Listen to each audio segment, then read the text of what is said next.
Olá, eu sou o pastor Reginaldo Veloso Jacob, pastor da Paróquia Evangélica Luterana da Paz de Santa Leopoldina. Neste final de semana, devido à pandemia e às restrições, nós não teremos cultos em nossa paróquia, mas nem por isso nós vamos deixar de ter um momento de estudo na palavra do nosso Deus. Nós estamos no 5º domingo na Quaresma e o texto do Evangelho para esse 5º domingo na Quaresma é o texto de Marcos, capítulo 10, versículos 35 até o versículo 45. Na sua casa, faça a leitura desse texto. Eu vou fazer um pequeno resumo e ler dos versículos 42 em diante, mas esse texto, ele relata aquele episódio onde Tiago e João, dois discípulos de Jesus, chegaram para Jesus e fizeram um pedido para ele. E disseram assim: Mestre, queremos lhe pedir um favor. Quando o Senhor sentar-se no trono do seu reino glorioso, deixe que um de nós se sente à sua direita e o outro à sua esquerda. Jesus então chamou todos para perto de si e disse, versículo 42, na NTLH: Como vocês sabem, os governadores dos povos pagãos têm autoridade sobre eles e mandam neles. Mas entre vocês não pode ser assim. Pelo contrário, quem quiser ser importante, que sirva os outros.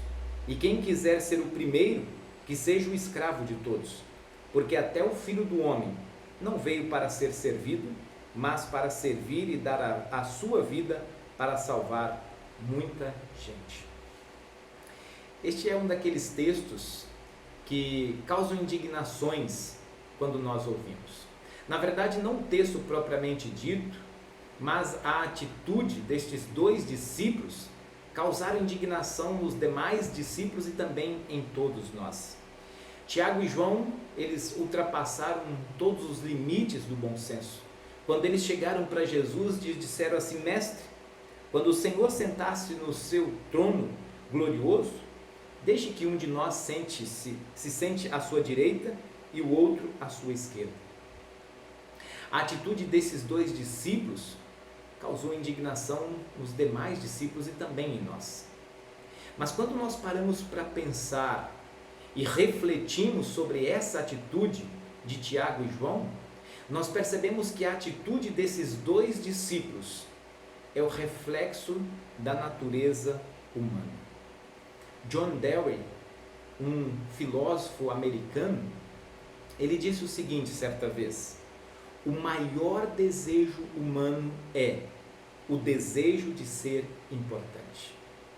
E mais adiante, Freud também disse: um dos maiores desejos dos seres humanos é o desejo de ser grande.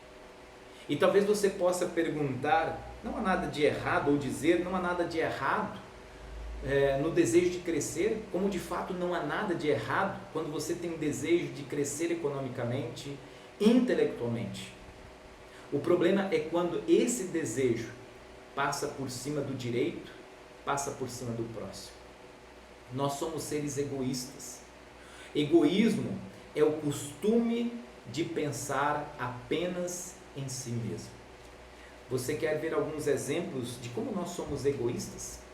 Hoje nós não temos mais o costume de revelar fotos, mas quando você tira uma foto em grupo e aí você olha essa foto no computador ou na tela do seu celular, quem você procura primeiro na foto? Outro exemplo, limite de compras em supermercado. No ano passado nós presenciamos isso em nosso país. As pessoas querendo comprar todos os estoques do supermercado. Um outro exemplo também, furar a fila da vacina. Qualquer tipo de corrupção é uma manifestação do nosso egoísmo. Por isso Jesus disse para Tiago e João e também para mim e para você: querer ser melhor que os outros, querer ser maior que os outros, passar por cima dos outros, é comum entre aqueles que não creem, aqueles que não temem a Deus. Mas entre vocês não pode ser assim. São palavras de Jesus Cristo. Hoje nós presenciamos igrejas, instituições querendo ser maiores e mais importantes que as outras. Hoje nós presenciamos líderes achando que podem fazer o que quiserem. Hoje nós temos pessoas que se valendo dos seus cargos. E Jesus disse para todos nós, mas entre vocês não pode ser assim. Se você quer ser importante, Jesus disse, se você quer ser o maior, sirva os outros, seja escravo de todos. A vida de Jesus Cristo foi uma vida de serviço. Você consegue imaginar o Filho de Deus lavando os pés dos seus seguidores, dos seus discípulos? Se você quer ser um grande pai, sirva com amor e autoridade sua família. Se você quer ser uma grande mãe, sirva com amor e autoridade a sua família. Se você quer ser um grande cristão, sirva com amor e autoridade o seu próximo. Jesus, para ser o nosso Salvador, se entregou em nosso favor. O diabo, ele nos tenta diariamente a sermos egoístas, como Tiago e João. Por isso nós lembremos das palavras de Jesus, mas entre vocês não é assim, não pode ser assim. Lembremos o exemplo de Jesus Cristo, toda a sua vida foi uma vida de serviço e se tornou o nosso Salvador, o mestre dos mestres, lembrado até por aqueles que não são cristãos.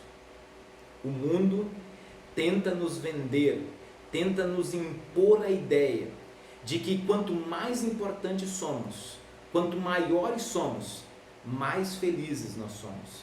E Jesus mostrou para os discípulos que não é bem assim. Recentemente eu li num livro, onde o autor colocou o seguinte título: Cura da melancolia, da tristeza em 14 dias.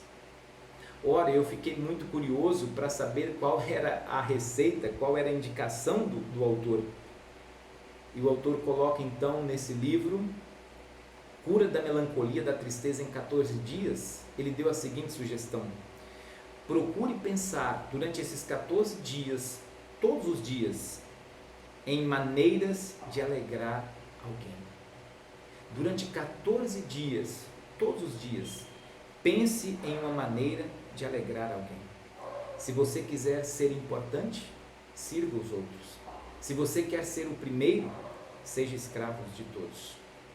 Benjamin Franklin disse o seguinte: quando você é bom para os outros, você é melhor para você mesmo. Jesus não estava querendo apenas dar uma lição para os seus discípulos. Jesus estava ensinando para os discípulos e também para mim e para vocês a vivermos bem aqui nesse mundo e nos preparando para a vida eterna. Eu vim para dar a vida para salvar muita gente. Estimado irmão e irmã, reflita um pouco sobre esse texto. Nós temos o desejo, sim, de sermos grandes, de sermos importantes. E achamos que o caminho para isso é passando por cima do direito, por cima das outras pessoas, como fez Tiago e João. E Jesus nos mostra um caminho sobremodo grandioso, o caminho de serviço ao próximo.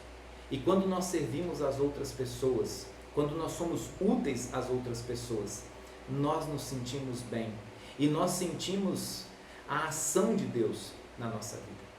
Que Deus abençoe a sua vida, que Deus abençoe essa semana, que a nossa oração nesse período que nós estamos vivendo seja: Senhor, tem piedade de nós e nos livra destes males que nós estamos presenciando. Que Deus abençoe a sua vida, que Deus abençoe a sua família. Um forte abraço, fiquem todos em paz e com Deus.